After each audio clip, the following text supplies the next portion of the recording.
Coffee হাউসের সেই আড্ডাটা আর নেই, আজ আর নেই। কোথায় হারিয়ে গেল সোনালি বিকেলগুলো সেই আজ আর নেই। লা লা লা লা লা লা লা লা লা লা লা লা লা লা।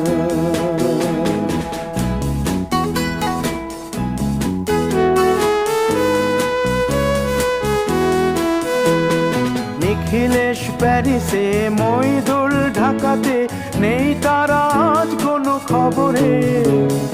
গ্র্যান্ডের গিটারিস্ট গোয়ানিজ ডিসুজা ঘুমিয়ে আছে যে আজ কবরে। কাকে যেন ভালোবেসে আঘাত পেয়ে যে শেষে পাগলা গারদে আছে রমা রায়। অমলটা ধুঁকছে দুরন্ত ক্যান্সারে।